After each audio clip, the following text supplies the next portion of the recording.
Good day, this is Professor Will, CBMD PhD, and today's Tuesday, May 31st, 2022. It is 5:17 and 32 seconds, a.m. Eastern Standard Time. Today's research, artificial cilia. So let's hop to it here. Artificial cilia can someday power diagnostic devices. Date May 25th, 2022. Source, Cornell University. Researchers have now designed a micro-sized artificial cilia system using platinum-based components that can control the movement of fluids at such a scale. The technology can someday enable low-cost, portable diagnostic devices for testing blood samples, manipulating cells, or assisting in microfabrication processes. The cilia are the body's diligent ushers. These microscopic hairs, which move fluid by rhythmic mating, are responsible for pushing cerebrospinal fluid in your brain, cleaning the phlegm and dirt from your lungs, and keeping other organs and tissues clean. A technique marvel, cilia have proved difficult to reproduce in engineering applications, especially at the micro scale. There are lots of ways to make artificial cilia that respond to light, magnetic, or electrostatic forces. But these researchers are the first to use the new nano actuator to demonstrate artificial cilia that are individually controlled.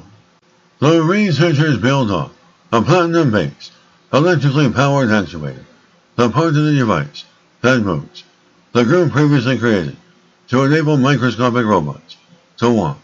The mechanics of those bending bot legs is similar, but the cilia systems, function and applications are different and quite flexible.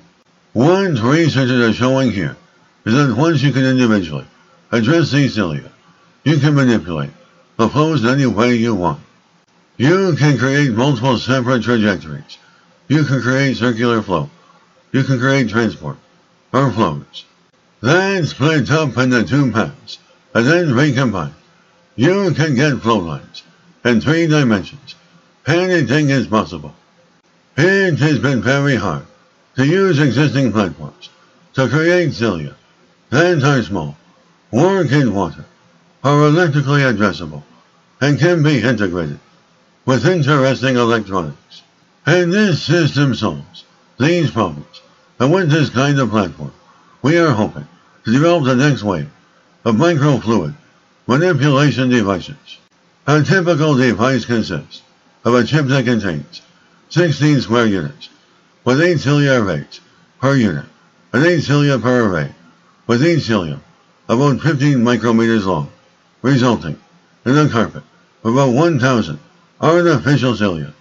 As the voltage on each cilium oscillates, its surface oxidizes and reduces periodically, which makes the cilia bend back and forth, allowing it to pump fluid at tens of microns per second. Different arrays can be activated independently, therefore creating an endless combination of flow patterns, mimicking the flexibility observed in their biological counterparts.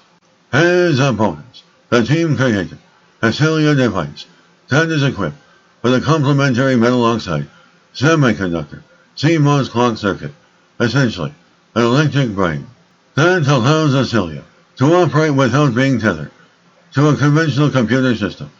That opens the door to developing a host of low-cost diagnostic tests that can be performed in the field. You could imagine, in the future, people taking this tiny centimeter by centimeter device, putting a drop of blood on it, and conducting all the assays. You wouldn't have to have any fancy pump. You wouldn't have to have any equipment. You would just literally put it under the sunlight, and it would work. It can cost on the order of $1 to $10. Good day, this is Professor Will, CBMD PhD, on microbiology, bioinformatics, and pathophysiology. This video was created for educational purposes only. Hope you enjoyed listening. Until next time, have a great day.